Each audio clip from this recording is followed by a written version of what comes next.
Ok. Bueno, les decía yo, no me acuerdo dónde nos quedamos. Según yo, esta parte sí la concluimos, ¿sí? Sí. Gracias, gracias, Abigail. Abigail, corazoncito forever.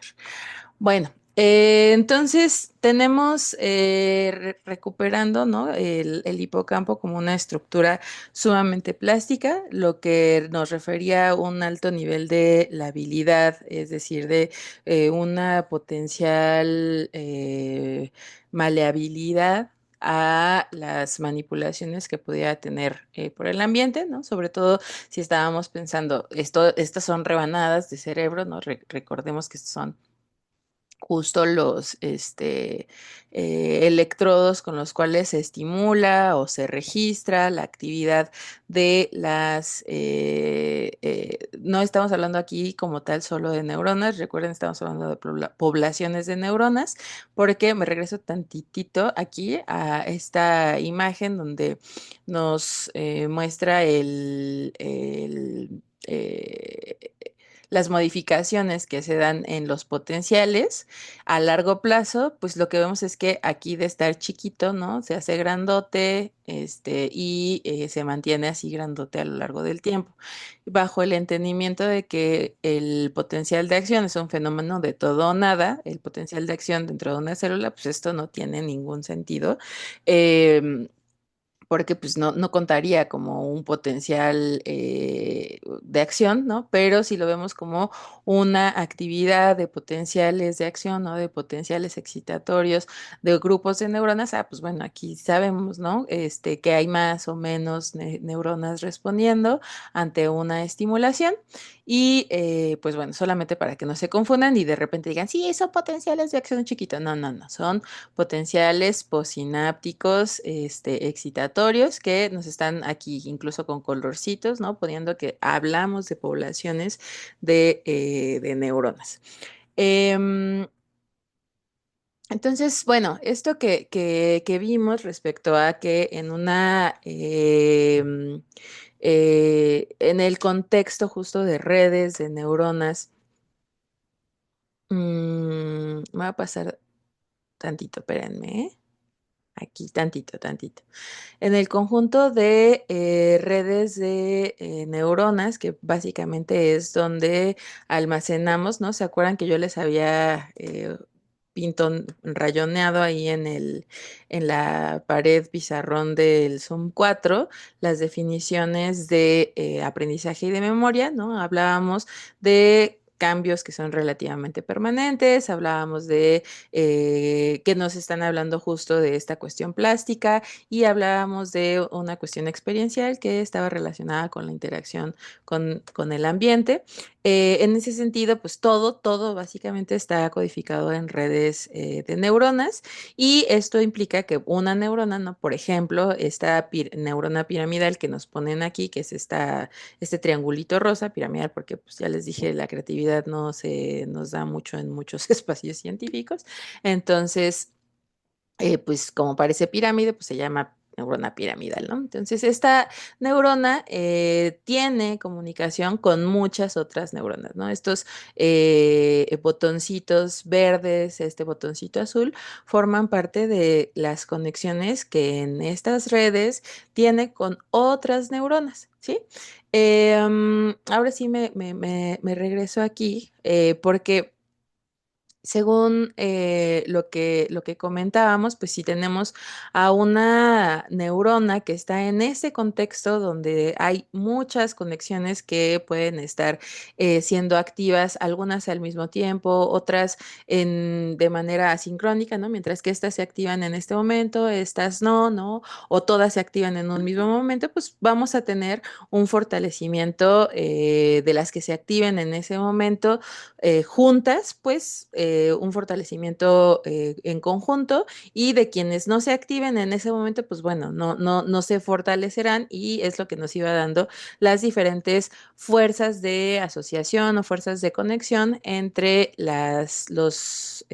otra vez me regreso, entre los diferentes nodos, ¿no? Que son los puntos de conexión que tenemos con las neuronas.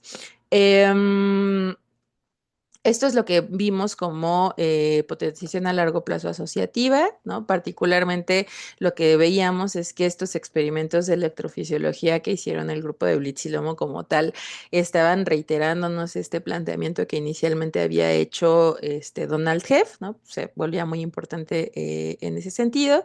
Y platicábamos que si en lugar de yo generar una frecuencia que generara potenciales postsinápticos excitatorios, ¿no? Con esta estimulación de alta frecuencia, pues bueno, iba a tener LTP, pero si yo contrariamente, sí, de manera opuesta, hacía una o generaba trenes de estimulación de baja frecuencia, pues lo que iba a tener más bien era una depresión a largo plazo. Y esto en conjunto, ¿no? Los dos, tanto la LTP con la LTD, iban a ser los fundamentos del fortalecimiento y pues sí lo voy a llamar como debilitamiento de los nodos en las redes neurales. Y bueno, si planteamos justamente que a la LTP, a la potenciación a largo plazo, como pues voy a decir, modelo icónico, ¿no? O representativo más que icónico, modelo representativo de plasticidad sináptica para estos elementos que les decía uno, que es relativamente estable, que habla de plasticidad, que habla de cambios que permanecen en el tiempo, que hablamos de interacción con el ambiente, pues por eso es un ejemplar representativo de la plasticidad. Bueno, ¿cuáles son los requisitos que tenemos para que se lleve a cabo? Y la primera, pues no solo es que haya sinapsis, sino que haya una activación de la sinapsis, ¿no? O sea, porque acuérdense que ay, debí haberlo buscado. Luego me gana cuando estoy en el Zoom de decirles, oh, sí está en mi compo, vamos a buscarlo, pero luego eso me come mucho tiempo. Pero busquen así memes de principio de Hebo, o de potenciación a largo plazo. Y está bonito porque son neuroncitas así conviviendo juntas. Y es esta, ¿por qué soy tan enfática con esta imagen? Porque esta imagen caricaturesca es representativa justo de lo que estamos diciendo en estos requisitos. Activación de sinapsis, activación de neuronas que en su conexión generan a nivel de possinapsis ahora sí, el segundo requisito, una depolarización, es decir, que por la información que envía la neurona presináptica en términos postsinápticos, yo tengo un potencial de acción. Eso es básicamente lo que nos está diciendo y regresando a este memecito que ni siquiera sé si es meme, es más bien como una caricatura de neuronas, pues es lo que les mencionaba de neuronas que disparan juntas, permanecen juntas. Y bueno, en términos, digamos, ya vimos conceptuales, las diferencias conceptuales, planteamos que a nivel conceptual es posible distinguir, separar aprendizaje y memoria. Sin embargo, vimos que en estas distinciones conceptuales, pues tenemos principios de plasticidad que se comparten, ¿no? Hablamos justo de plasticidad sináptica para hablar de fuerzas de conexión entre unas neuronas y otras, ¿no? Sinapsis fuertes, sinapsis débiles. Ahora, pues bueno, vamos a buscar entender cuál es el mecanismo o cuáles son los mecanismos neuroquímicos, bioquímicos que están regulando este ejemplar representativo de plasticidad, que es la potenciación a largo plazo. El sistema, ustedes recordarán que el principal sistema de neurotransmisión excitatorio dije, el sistema de neurotransmisión, bueno, voy a reformularlo. El principal neurotransmisor excitatorio de nuestro sistema nervioso es el glutamato. Pero además el glutamato tiene una función muy importante en la plasticidad sináptica. Como todos los neurotransmisores, el glutamato va a tener, exceptuando la dopamina, que la dopamina solo tiene receptores metabotrópicos, pero fuera de la dopamina, el glutamato y todos los demás neurotransmisores tienen receptores tanto metabotrópicos como ionotrópicos. Y en el caso de la plasticidad sináptica, quienes van a estar regulando quienes van a estar regulando la plasticidad por actividad del glutamato son dos receptores, los receptores AMPA y los receptores NMDA. Vamos a empezar con, miren, aquí me muevo tantito para que vean, estos son los AMPA, AMPA y estos son los receptores NMDA. Los dos son receptores súper importantes, son receptores ionotrópicos de glutamato, ¿sí? Pero acuérdense, ionotrópico es que son canales que necesitan de la presencia de, al menos la presencia del neurotransmisor para que se abran. Y como son canales, pues lo que van a hacer es permitir que pasen iones a través de pues, estos canales. Entonces,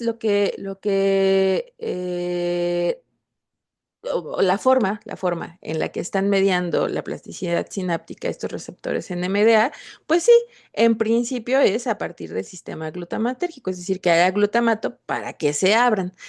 Vamos a tener una gran cantidad, ¿se acuerdan que yo les decía el hipocampo es muy plástico? Bueno, ¿cómo explicamos en gran medida esta plasticidad?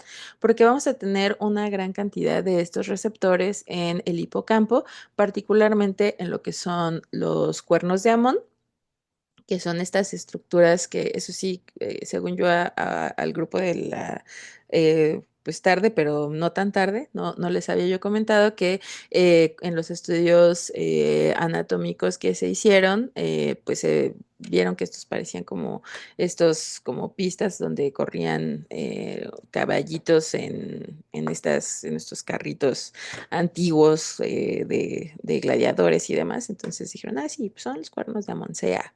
Tenemos varios cuernos de Amón, sea uno, sea dos, sea tres, y particularmente a donde se ubica o en donde se ubica una mayor cantidad de estos receptores NMDA es en el cuerno de Amón 1 o en el CA1.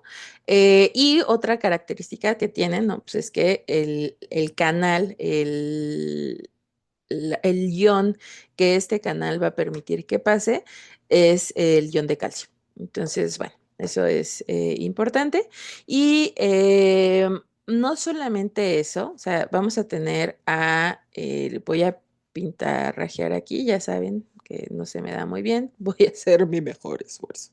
Pero la verdad es que prefiero pitarronear aquí horrible en el Zoom que en el pizarrón donde luego me cuesta trabajo borrar.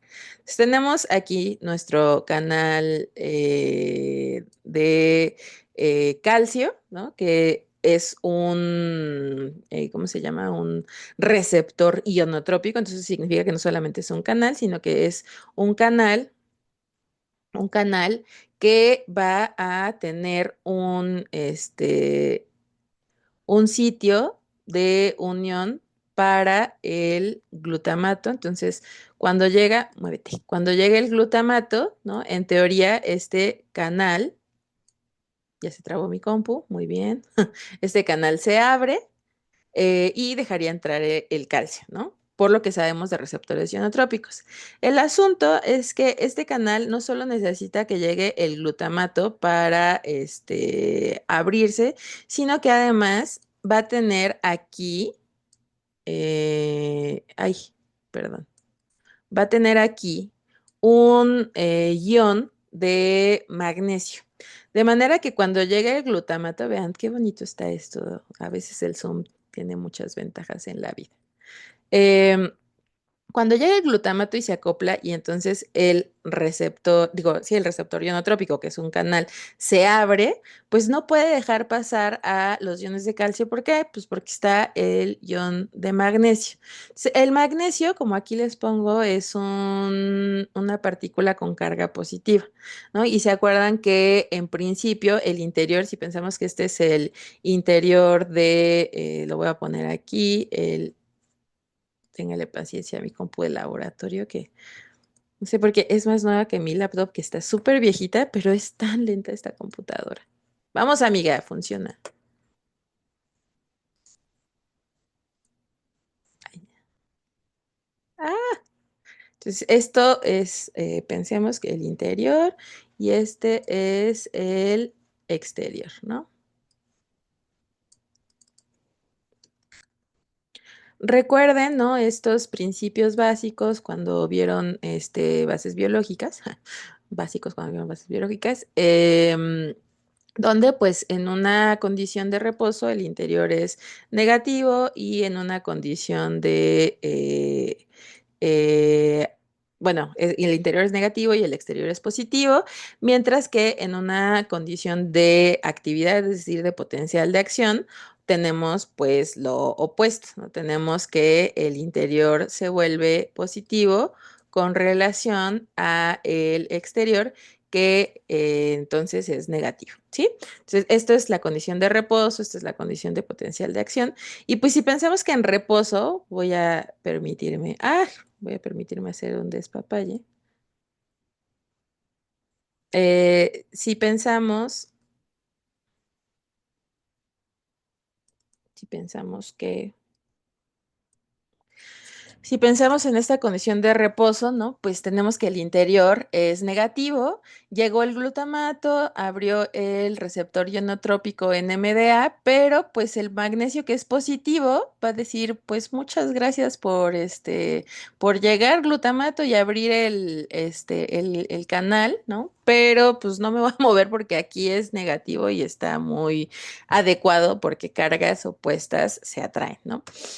Entonces, lo que va a pasar es que cuando esto se modifique, ¿no? Y entonces yo tenga un potencial de acción, y entonces en lugar de que, bueno, lo voy a borrar todo porque no me deja, de que tenga estas cargas, pues yo tenga que el interior se vuelve positivo y el exterior se vuelve negativo, entonces ahora sí.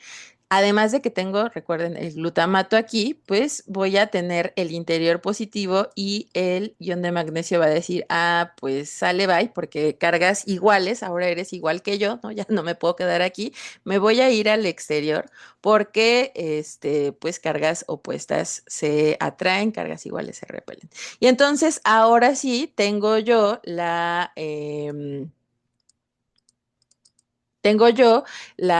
puerta abierta para que entre el ion que corresponde a este receptor ionotrópico, que es el calcio, ¿sí? Entonces, por esta serie de pasos adicionales no dados por el canal, digo, perdón, por el ion de magnesio, es que algunas personas llegan a confundirse, ustedes no, por favor, en cuanto a la naturaleza de este receptor. Dicen, ah, ese es un receptor metabotrópico, ¿no? Porque se me olvidó que los receptores metabotrópicos están acoplados a proteínas G. Y no, pues están equivocados porque sigue siendo un canal, nada más que para abrirse, uno necesita, y aquí es el punto número 2 que les señalo, necesita que llegue el neurotransmisor que es el glutamato y que además haya un cambio en el voltaje de la neurona, es decir, que estemos en una situación de potencial de acción. En este sentido, pues bueno, este receptor, por las características que acabamos de revisar, va a ser la primera etapa del potencial de acción, ¿no? Es decir, la entrada de iones de calcio, que en este momento, ahorita, por lo que estábamos viendo, ¿no? Ya puede entrar. Porque acuérdense que aquí afuera hay calcio, ¿no? Y aquí más calcio que aquí adentro. Entonces se mueve el calcio hacia el interior y esa entrada de calcio es lo que va a iniciar una serie de eventos a nivel de la neurona postsináptica para que se fortalezcan las sinapsis, ¿sí? ¿Cuáles son estos cambios? Ahorita lo vamos a ver. ¿Hasta aquí tienen alguna duda? Les voy a pedir que si tienen dudas, de preferencia, abran su microfonito porque eh, si ustedes son muy educadas, educados y levantan su manita, desafortunadamente aquí no puedo verles, así que mejor abran su micrófono y compartan su duda o pónganla en el chat, que el chat sí lo tengo abierto y puedo verles, pero lo de las manitas es así, me cuesta un poco de trabajo, ¿no? Entonces, bueno. Si no tienen dudas, pasamos justo a la que sigue, donde ahora vamos a ver, ¿no? Qué es lo que está pasando en términos de los receptores NMDA en esta neurona, ¿no? Que poníamos como mi ejemplo de la posinapsis, ¿no? Que sería esta neurona que recibe información con relación a múltiples puntos sinápticos, múltiples conexiones sinápticas de varias neuronas. Digo, sí, dije conexiones sinápticas con respecto de otras neuronas presinápticas. ¿Sí? Entonces, bueno, tenemos aquí, les decía yo, verde, azul, las neuronas presinápticas y en verde y azul y en naranjita tenemos a la neurona postsináptica. Vamos a tener códigos de colores para las neuronas presinápticas, particularmente aquí solamente nos ponen una, que va a ser ¿cómo se llama? Una sinapsis que en principio es una sinapsis fuerte, ¿no? Porque acuérdense que todo esto es de fortalecer, debilitar, entonces esos son, digamos, los conceptos clave que estábamos manejando en estos procesos.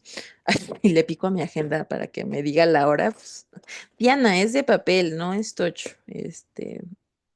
Aquí, para que no se me vaya la hora.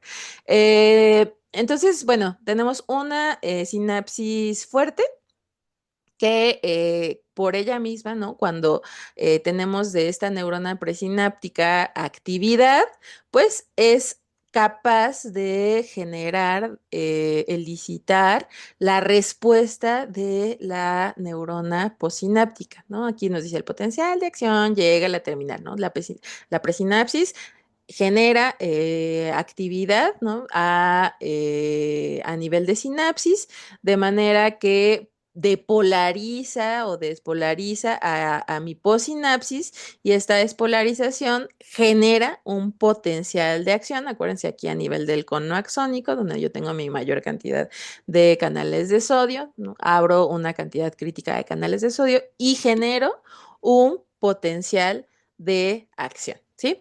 ¿Qué pasa en un segundo momento, ¿no? Ya que ocurrió esta serie de eventos, bueno, lo que tenemos es que en las neuronas piramidales tenemos esta estructura que es la espiga dendrítica, es una dendrita básicamente, con múltiples espinas, no confundir espiga con espina, es por eso les decía una espiga dendrítica, es básicamente una gran dendrita que tiene varios espinas dendríticas, y entonces lo que va a ocurrir ya que esta presinapsis, activa la sinapsis, genera una depolarización, es decir, un potencial de acción a nivel postsináptico.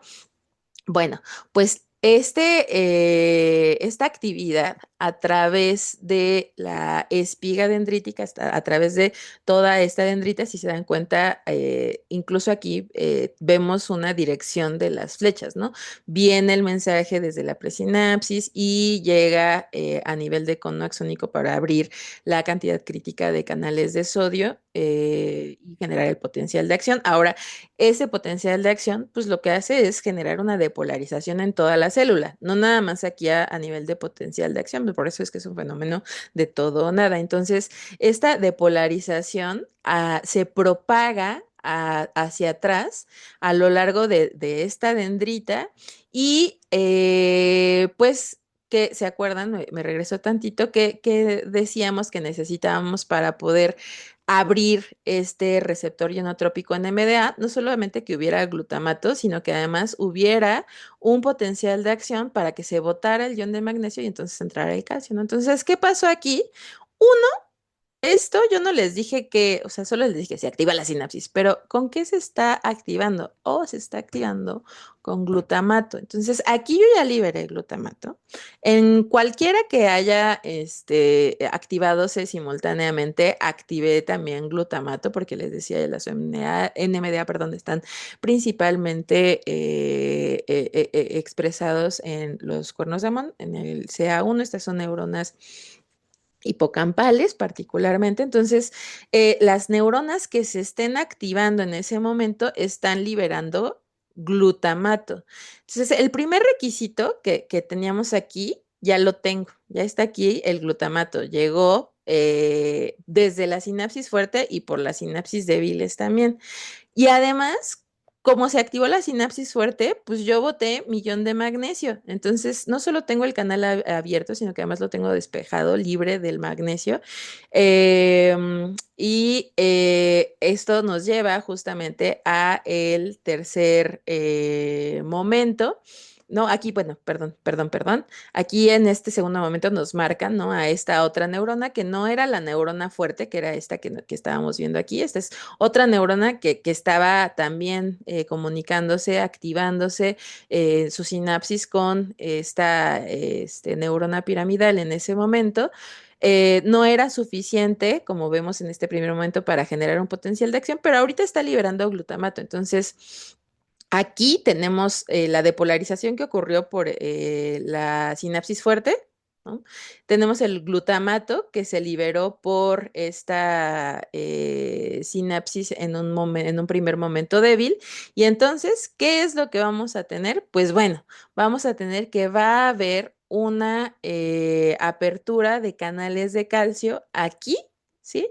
En esta sinapsis que en un principio no era fuerte, que estos canales de calcio, recuerden, son los receptores NMDA y los receptores NMDA, no les he dicho cómo, ahorita vamos a ver cómo, pero son los que van en principio, acuérdense, NMDA son los que regulan la primera etapa, ¿no? Su activación es necesaria para la primera etapa del LTP. Entonces, tenemos cumplidos, sí, está que es correcto, ¿no? Tenemos cumplidos, ay, suena horrible, se cumplen, se cumplen el primer requisito, ¿no? Que es activación de receptores NMDA en la sinapsis que en un primer momento era débil, ¿sí? ¿Hasta aquí tienen alguna duda? ¿No?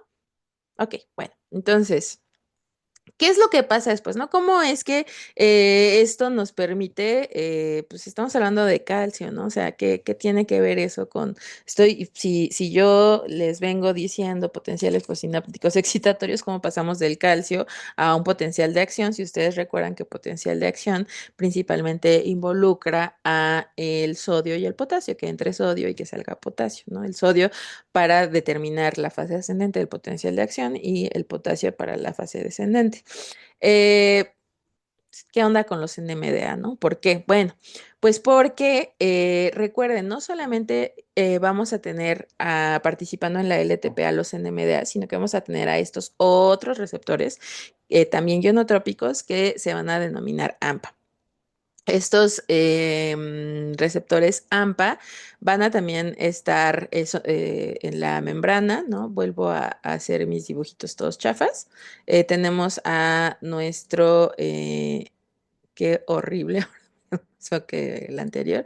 Tengo mi canal, que es mi receptor ionotrópico, y cuando llega el glutamato, pues entonces este canal se abre y permite el paso del ion correspondiente, ¿no?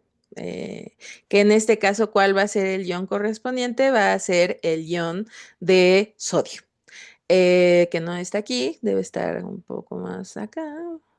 Bueno, pero no sé por qué no está aquí, pero es el ion de sodio, ¿no? El NMDA deja pasar calcio, el AMPA deja pasar sodio. Y vemos aquí, ¿no? Donde hay también una gran cantidad, además de NMDA, de receptores AMPA en las mismas células del cuerno de Amon 1. Y lo que vamos a observar es que el refuerzo de la sinapsis va a estar dado, o sea, el primer requisito es que se activen los NMDA, pero yo no les dije que haya más, que haya menos, que se modifique la población de estos receptores, no, solo les dije que se activan para que dejen entrar calcio. El refuerzo de la sinapsis propiamente se da cuando yo modifico la cantidad de receptores AMPA. Cuando estos receptores que ahorita acabo de dibujar todos simpáticamente, se insertan en la membrana postsináptica de una espina dendrítica. Me regreso aquí. Si hiciéramos una amplificación de si está lo del sodio en la tercera línea, ay, sí. Es que luego, no. Oh my God, sí es cierto. Muchas gracias, Abigail, corazoncito forever. Siempre les digo, las presentaciones son guiones para ustedes, pero luego a mí se me olvida leer las presentaciones y nada más estoy diciendo las cosas. Pero justo, ¿no? Qué bueno que sí lo dice aquí. Sí, y sí, les digo, si hacemos una amplificación de esta sinapsis que estamos viendo aquí, eh, lo que tendríamos es una, ay, una espina dendrítica, ¿no? Que es esta, la voy a hacer incluso con los mismos colorcitos o similares, con un botón terminal, con un botón terminal de una presinapsis. Sí, esto es lo que tenemos. Em, Se abren los espérenme tantito.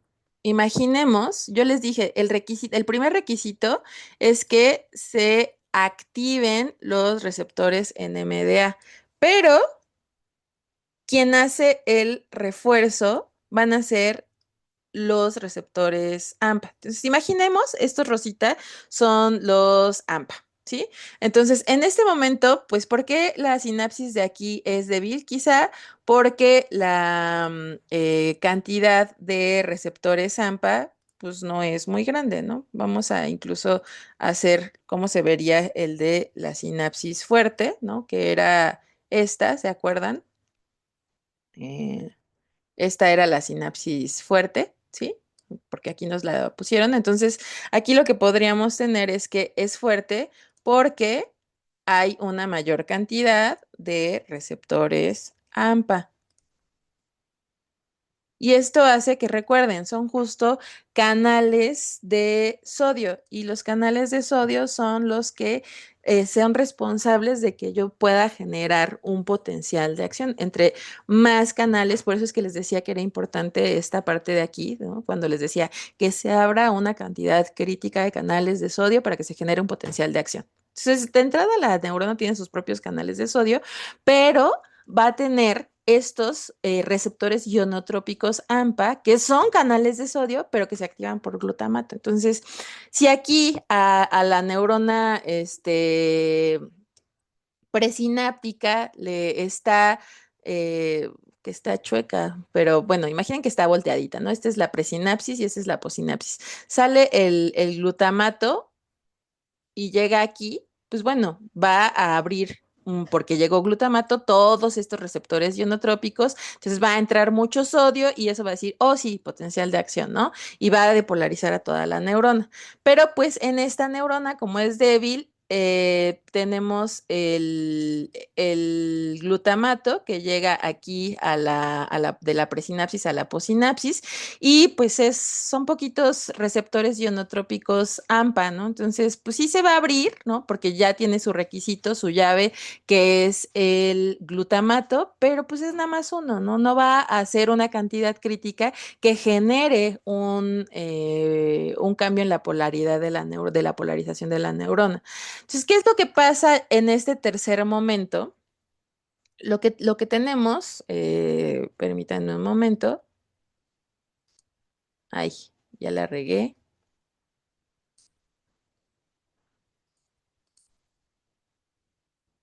Lo que tendríamos, ¿no? Aquí ya nos pusieron el circulito de, ¡ah! Nos pusieron el circulito de la amplificación.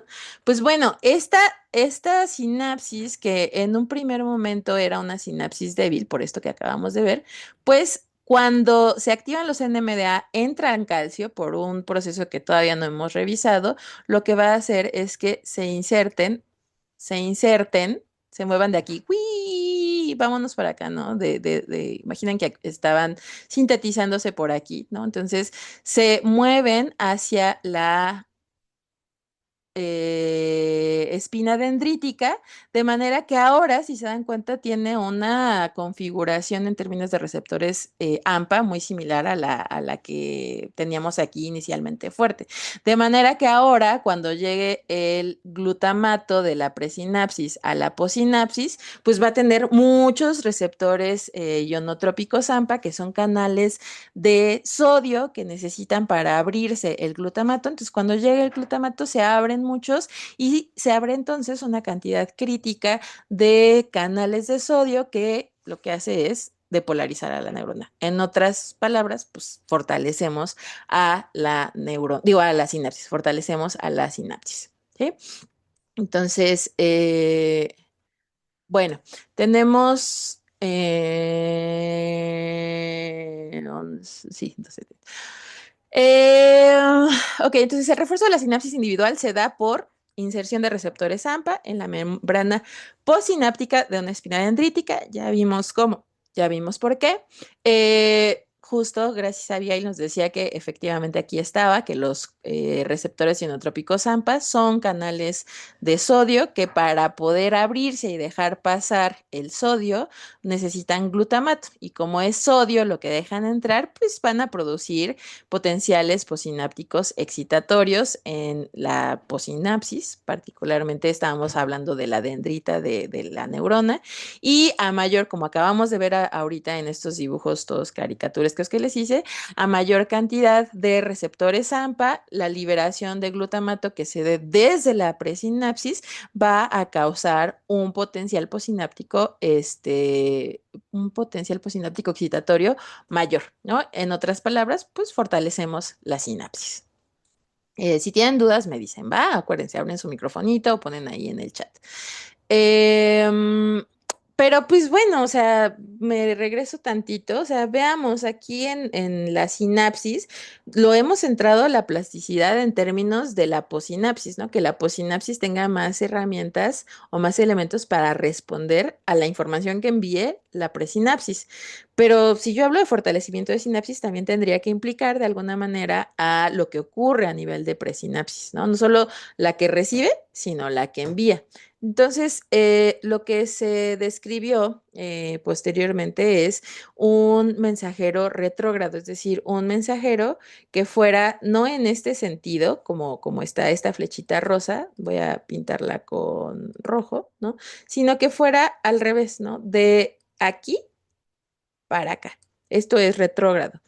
Esa molécula, ese mensajero retrógrado que participa en la potenciación a largo plazo es el óxido nítrico, que va a ser un gas soluble sintetizado a partir del aminoácido arginina.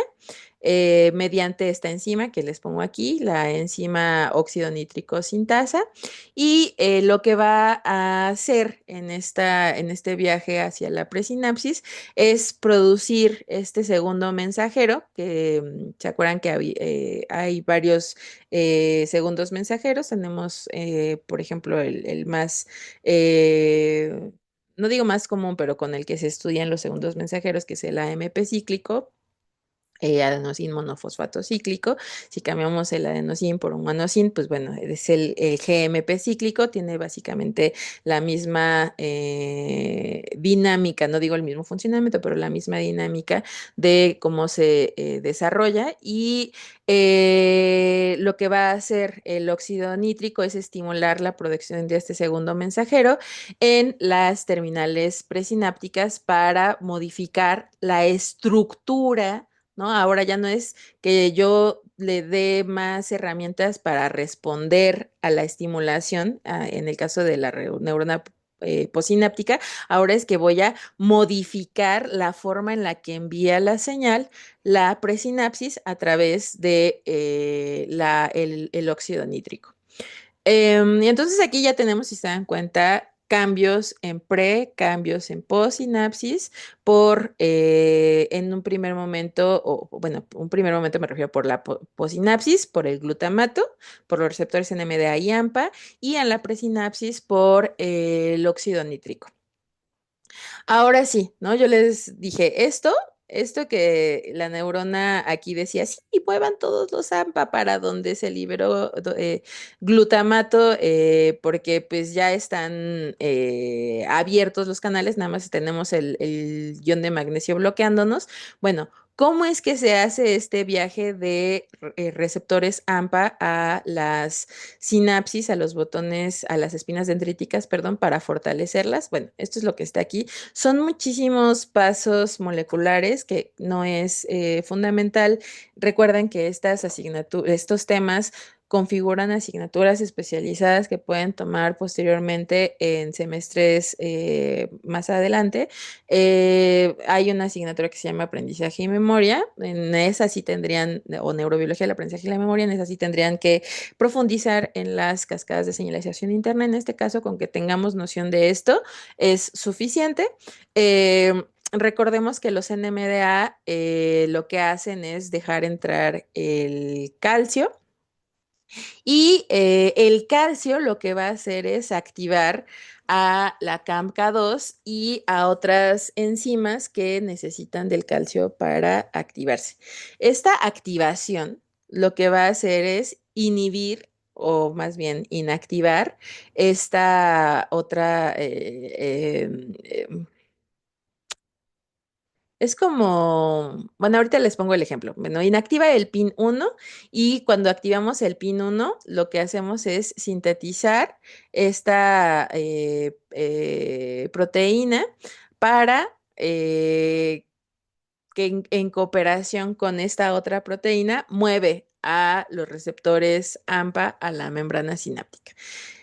¿Cuál es el ejemplo que les pongo? Es inhibir la inhibición y para inhibir la inhibición o entender la inhibición, perdón, la inhibición de la inhibición, funciona mucho los ejemplos de pues infancias en el preescolar, ¿no? O sea, ustedes tienen a las infancias en el preescolar que tienen como mucha actividad, ¿no? Y quien está inhibiendo esa actividad de las infancias es la persona docente. Entonces, cuando ustedes inhiben a la persona docente porque pues le dieron un crucigrama para que respondiera o la pusieron a hacer una tarea que no la permite tener su actividad con las infancias, pues entonces están inhibiendo la inhibición y eso hace que tengamos una activación, ¿no? O una, es que no es una activación porque ya teníamos activación, ¿no? Pero que libremente, ¿no? Desarrollen su actividad las infancias, ¿no? Es básicamente eso lo que estamos observando aquí, ¿no? Los iones de calcio activan, ¿no? A este crucigrama, a esta tarea absorbente de la persona docente, entonces inhiben, ¿no? Dado que se activan estas inhibidoras de la inhibición, inhiben a este silenciador que regula síntesis de proteínas, ¿no? Entonces lo inhibe y le dice, tú vente para acá, deja de silenciar esta síntesis de proteínas importante y entonces empieza a sintetizarse esta proteína y esta proteína junto con esta lo que va a hacer es no solo, bueno, a grandes rasgos, para no meterme en muchos detalles, mueve los receptores AMPA a la membrana posináptica. Y estamos hablando de no cualquier membrana posináptica, estoy hablando de las membranas posinápticas en donde se cumplieron los requisitos de glutamato, de potencial posináptico excitatorio, y es decir, que entró calcio, ¿no? Entonces entró calcio, se cumple esta cadena de inhibición de la inhibición que les acabo de decir y pues se pueden mover los receptores AMPA a la sinapsis y tener esto que les dibujé aquí, ¿sí? Entonces, básicamente ese es como el funcionamiento. Repito, entre iones de calcio, activamos a la CAMK2 que inhibe al inhibidor de la síntesis de esta proteína y ahora pues ya como tengo esta proteína, junto con esta, pues voy a mover a los receptores AMPA a la membrana posináptica y los receptores AMPA son los que hacen el fortalecimiento de la sinapsis. Em, bueno, ahora hasta ahí, ¿no? Terminamos como esta parte fuimos de lo conceptual a lo, digamos, funcional y a los sustratos neurobiológicos. Pero pues necesitamos decir qué tanto es tantito, ¿no? Yo les dije alta estimulación, baja estimulación. ¿No? O sea, ¿cuándo considero yo que alto es alto, que bajo es bajo? Bueno, los experimentos de Blitz y Lomo lo hicieron justamente, o hicieron esta sistematización para que podamos decir, ¿no? Que la LTP, lo que yo considero que es una estimulación alta, es una estimulación o trenes de estimulación que se ubican más allá perdón, más allá de los 10 hercios y la estimulación de baja intensidad, que es la que es responsable de la generación de la depresión a largo plazo, son trenes de estimulación que se encuentran por debajo de los 10 hercios, ¿sí? Solo recuperar, ¿no? La definición, si la potenciación era el incremento de la excitabilidad de neuronas a largo plazo, bueno, pues la depresión a largo plazo va a ser una disminución de la excitabilidad de neuronas a largo plazo. Y esto se da porque, pues, o yo haga muy negativa a la neurona y entonces es como volver a las personas somnolientas, ¿no? Y entonces, pues sí están despiertas, pero les cuesta más trabajo generar una respuesta o que estén ligeramente despolarizadas, ¿no? Que es decir, pues sí tienen actividad, pero no están, no, esa actividad no es suficiente para generar el potencial de acción. Em, Vamos a tener, ¿no? ¿Se acuerdan que yo les decía varias definiciones de memoria? Vimos la memoria declarativa, la no declarativa, como una categoría importante de la separación de, más bien, de la categorización de estas memorias, pero también vamos a tenerla en términos, como acabamos de ver ahorita, de duración, ¿no? Entonces vamos a tener a una memoria a corto plazo que va a estar relacionada con los procesos de aprendizaje, con los procesos de reconocimiento y los procesos de evocación. Porque cuando ustedes están evocando, ¿no? Que es, por ejemplo, lo que ven que me pasa a mí de repente, ¿no? Que evoqué la estructura de la información para la pregunta que me hacen, pero en eso, pues mi memoria a corto plazo se vacía, ¿no? Y vuelvo a tener mi momento Jaime Maussan. Ah, no, no es Jaime Maussan, era mi momento AMLO de. Bueno, entonces se vacía, ¿no? Y entonces la evocación se obstaculiza, ¿sí me explico? Entonces, bueno, vamos a tener en la memoria a corto plazo diferentes estructuras. La realidad es que ustedes vieron, ¿no? En bases biológicas ustedes podían muy localmente identificar dónde se daba el potencial de acción, ¿no? En las células. Ah, sí, pues aquí en el nódulo de Ranvier y la vaina de mielina, hace esto, el conaxónico, los canales, o sea, es muy puntual la ubicación. Conforme iban subiendo de nivel, pues la ubicación se iba haciendo, de nivel de complejidad, la ubicación se iba haciendo pues también un poco más difusa, ¿no? Cuando vimos en un principio en esta asignatura sensopercepción, pues bueno, yo les decía, en la parte de la transducción, lo que es la parte sensorial, súper clara, ¿no? Tenemos las células receptoras, tenemos las vías, y cuando llegamos a encéfalo y terminamos, ¿no? Llegamos a las cortezas primarias, cuando salimos de ellas y damos paso a la parte perceptual es donde pues empieza a difuminarse esa claridad de carreteras que teníamos de procesamiento de la información. Entonces, imagínense, eso teníamos para la entrada de información, que es la sensopercepción. Ahora ya estamos hablando como tal de cognición. Entonces, muchas personas han buscado justamente lo que se denomina como engrama o engramas de la memoria, pero la realidad es que dependiendo del tipo de información, pues va a ser el tipo de información que se esté aprendiendo, reconociendo y evocando, ¿no? Pues yo les decía, podemos reconocer música, caras, información verbal, textual, perdón, verbal, no verbal. Entonces, bueno. Aquí lo que tenemos es justamente esta diversidad que les estoy planteando. Vamos a tener una participación, por ejemplo, del área fusiforme, si estoy yo hablando del reconocimiento de rostros, pero si estoy hablando, por ejemplo, de reconocimiento de lugares y también para lo que se denomina la memoria de trabajo, que es como ese escritorio en el cual ustedes reúnen la información de diferentes elementos para resolver una tarea, ¿no? Que puede ser responder una pregunta o organizar su discurso que están dando de una presentación. Bueno, eso es lo que tiene que ver con memoria de trabajo. También está participando la estructura hipocampal. Particularmente, pues bueno, otra vez, ¿no? Las cortezas de asociación vuelven a estar presentes, porque pues cuando en el caso de...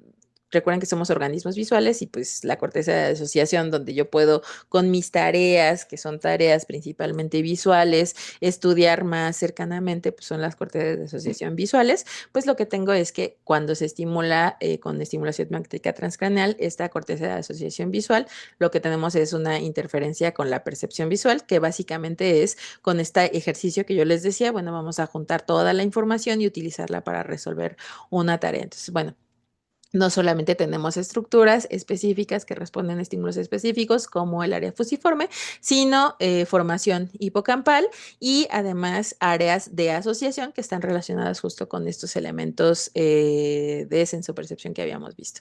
También, pues es imposible no regresar a lo que vieron en la segunda unidad de motricidad, donde pues ustedes vieron, ¿no? Que la formación de hábitos o esta automatización de conductas, pues también tiene un rasgo de memoria. Entonces, por eso es que también, y particularmente con el caso de este Henry Gustav Molaison, se identificó a los ganglios basales como estructuras mnemónicas importantes para la formación de hábitos, ¿no? Yo incluso les planteé, les presenté estos esquemas dentro de los cuales no solamente pues los ganglios basales eran para la formación de conductas habituales motoras, ¿no? Como el caminar, el deshebrar el queso Oaxaca, manejar un coche estándar, manejar una bicicleta, sino también con ciertas funciones emocionales y ciertas funciones cognitivas.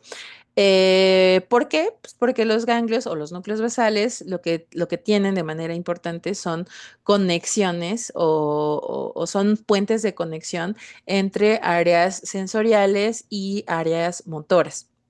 Entonces, bueno, van a estar regulando de manera importante. Recuerden, otra vez, me regreso tantito y tal vez, bueno, no, ¿dónde lo pinto? Sí, lo voy a pintar en mi computadora. Escribirles, ¿no? Como lo hicimos el martes, escribir al principio las definiciones de aprendizaje y de memoria, las vuelvo a repetir, de aprendizaje, cambio relativamente permanente en la conducta debido a la experiencia, de memoria es codificación, consolidación, evocación, reconsolidación. ¿Qué es lo que tenemos? Tenemos una articulación de información que entra, información que se procesa, pero también experiencia en conducta, evocación, ¿no? Esos elementos de las definiciones de lo que nos están hablando es de un output, de una salida motora. Entonces, por eso es que los ganglios basales son también una estructura importante en la memoria. Ujú. Particularmente, como debería yo más seguir en la presentación, justo aquí abajo dice, no tiene que ver justo con conductas que son aprendidas, ¿no? Digamos, estas conductas que ya se consolidaron, que se vuelven, por lo tanto, automáticas, rutinarias y que ahora ya no tienen que pasar por todos las vías que vimos en las primeras dos unidades, sino que directamente se transfieren, ¿no? Obviamente con comillas ahí se los pongo, se transfieren a los núcleos basales y los circuitos que los núcleos basales a través de sus vías directa e indirecta, ¿se acuerdan? Están regulando para facilitar una inhibición o activación de una secuencia motora. Y pues bueno, ya finalmente, eh, es que ustedes pueden tener en general dos caminos para la formación de memorias. La primera es la repetición. O sea, que ustedes se aprendan, pues no sé si todavía, ¿no? Pero en mis tiempos, las tablas de multiplicación te las aprendías de memoria, ¿no? Y hasta había en mis épocas, yo me acuerdo, ¿no? Mi mamá nos compraba los cassettes con musiquita así para aprendernos por repetición una y otra y otra y otra vez, ¿no? Y te aprendías las tablas de multiplicar, pues no por el razonamiento que implicaba esta suma progresiva de números, sino pues por repetición. Entonces, esa es una forma de generar consolidación de información, pero la otra tiene que ver con el valor afectivo que tengan los estímulos, ¿no? Yo siempre les pongo de ejemplo horrible, espantoso, porque además como, bueno, no importa, pero he estado viendo noticias horribles de la inseguridad de la ciudad y entonces pues están estos desafortunados eventos de delincuencia donde asaltan a una persona que pasa por una calle, le quitan sus cosas, ¿no? Y pensando en esa situación, si ustedes tuvieran solamente, imagínense qué riesgo, ¿no? Tuviéramos solamente la posibilidad de generar consolidación de información a partir de la repetición, ¿no? Pues cuántas veces me tienen que asaltar en la misma calle para que yo diga, oh my God, no tengo que pasar por ahí, ¿no? O sea, es generalmente un problema y por eso es que este otro elemento de la valencia o del valor emocional que tengan los estímulos se vuelve importante. Entonces, esa es una situación tan relevante emocionalmente porque me hace sentir tan mal, ¿no? Tengo tanto miedo, tengo tanta ansiedad que no necesito repetir muchas veces la experiencia para poder generar un aprendizaje respecto a ello. Entonces, bueno.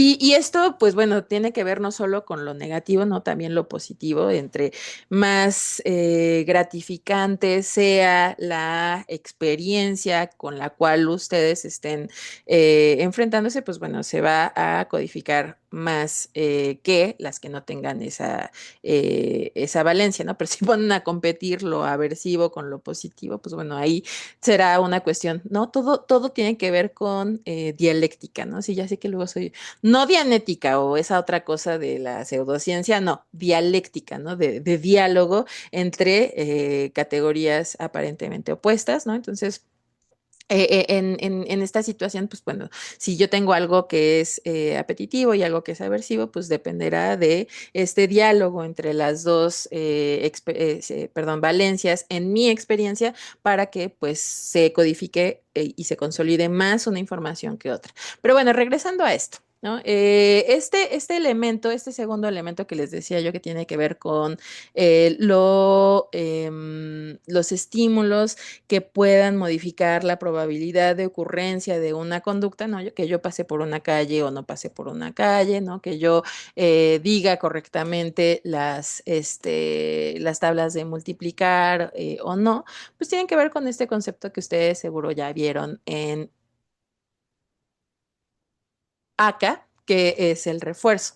Em, el refuerzo particularmente se ha estudiado o se empezó estudiando desde estos estudios de Schultz y colaboradores, donde evaluaron la actividad de las neuronas dopaminérgicas.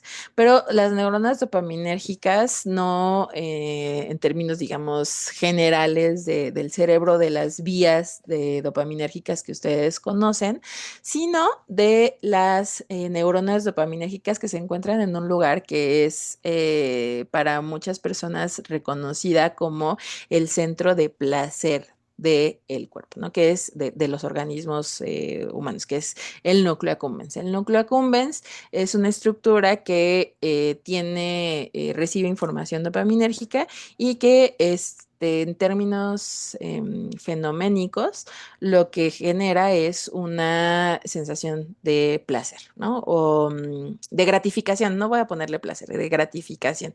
Entonces, si regresamos, ¿no? A lo que les estaba yo diciendo de la ¿qué? Probabilidad de ocurrencia, no, modificación de la probabilidad de ocurrencia de una respuesta, ¿no? Y estamos pensando en algo gratificante, pues bueno, estamos hablando de que, o bueno, para estas personas de neurociencias conductuales, dijeron, ah, pues ahí es donde estamos encontrando la estructura que regula el refuerzo en las relaciones asociativas, ¿no? Y por lo tanto la consolidación de estos aprendizajes asociativos en el cerebro. Pero pues la verdad es que no solo aprendemos lo que nos hace sentir bien, ¿no? Y entonces, ay, comer taquitos de suadero me hace sentir bien, lo voy a repetir una y otra vez, ¿no? Sino que también estos horribles dichos, ¿no? De las pedagogías antiguas de la letra con sangre entra, implican que también, ¿no? Y se los acababa yo de decir, las cosas con una valencia negativa pueden tener un impacto importante en lo que aprendemos y cómo se consolidan esos aprendizajes. Entonces, mientras que la parte, digamos, apetitiva se atribuyó en gran medida al núcleo accumbens en el sistema límbico, la parte aversiva se atribuyó a la actividad de la amígdala también en el sistema límbico. Pues bueno, ya. Pero particularmente lo que se identificó, ¿no? No, reitero, esto es una cuestión que se evalúa, por ejemplo, ya en la neurobiología del aprendizaje y la memoria, uno, y dos, cuando ustedes revisen trastornos del estado de ánimo, porque, pues bueno, ahí ya se revisan propiamente cómo codifican las estructuras del sistema límbico cada uno de estos aprendizajes en la vida cotidiana de las personas, pero lo que importa aquí en este momento son dos cosas. La primera es que tanto lo que no necesito aprender para ejecutar como lo asociativo, es decir, lo que yo aprendo, ¿no? ¿Qué está de moda ahora? No sé, las estampitas. No, los pines, ¿no? No, esos animalitos que ahora las personas traen en como cositas de plástico para que todo el mundo los vea, ¿no? Terrorines, creo que se llaman, no sé. Pero bueno, o sea, no es como que como Homo sapiens, ¿no? Tengamos precargada, ¿no? Entre comillas, la afición y el gusto por los ternurines, ¿no? Eso es algo que aprendimos en la comunidad, que aprendimos en pues las formas en las que se presentan, ¿no? La retroalimentación que tengo con el ambiente. Es decir, es algo aprendido, es algo artificial. Pero tanto en lo que no tengo que aprender, como por ejemplo comer, que pues aunque coma la comida más horrible, pero si tengo mucha hambre, la como, me siento bien. Bueno, eso es algo que no tengo que aprender, tanto en los refuerzos naturales entonces como en los refuerzos artificiales, se va a obtener liberación de dopamina en el núcleo accumbens. Y es a partir justamente de estos hallazgos y de esta distinción de refuerzos naturales y artificiales que se planteó tanto al sistema dopaminérgico como a el núcleo accumbens como una estructura crucial para el desarrollo, bueno, el desarrollo y el estudio de las adicciones. Pero bueno, el otro punto importante, ¿no? No, yo les decía dos elementos importantes. El primero es que se activa bueno, se libera dopamina en el núcleo accumbens tanto por estímulos o reforzadores naturales como artificiales. El otro punto es, bueno, ¿en qué momento se da esta liberación? ¿Qué es lo que verdaderamente nos genera esta sensación gratificante dada por la actividad del núcleo accumbens? Pues bueno, podríamos pensar que es la entrega, ¿no? De el reforzador, el consumo del reforzador, ¿no? Pero hay otro momento que también, pues, podría estar participando, que es la anticipación al reforzador. Y entonces, lo que hicieron Schultz y colaboradores fue investigar estos tres momentos para ver cuándo es que se daba la mayor activación de las neuronas dopaminérgicas en el núcleo accumbens y lo que observaron, ¿no? Pues porque pensaríamos, no, pues lo que me da más placer de mis taquitos de suadero es cuando me como mis taquitos de suadero. Pero y sí, sí me gustan mucho los taquitos de suadero. Ya sé que es como de, ay, ¿por qué siempre taquitos de suadero? No son mis favoritos, pero sí me gustan mucho. Y entonces eso es lo que se pensaba, ¿no? Pensémoslo en términos del abuso de sustancias, que es el consumo propiamente de la sustancia lo que generaría la mayor sensación de gratificación. Y, oh sorpresa, lo que encontraron el grupo de Schultz fue que en realidad la actividad o la mayor actividad de las neuronas dopaminérgicas en el núcleo accumbens no era ni en la entrega del reforzador ni en el consumo del reforzador, sino en la expectativa del reforzador. Entonces, había, pues cuando le decían, ya te voy a entregar, ¿no? El reforzador, ahí es donde, por ejemplo, se podía liberar más dopamina, pero además, si de repente ustedes estaban muy, muy felices trabajando, ¿no? Están estudiando y alguien llegaba y les decía, te voy a dar un chocolate, ten, toma un chocolate, eso liberaba todavía más dopamina en el accumbens que si les decían, al final de la clase te voy a dar un chocolate, ¿no? Entonces, el sistema de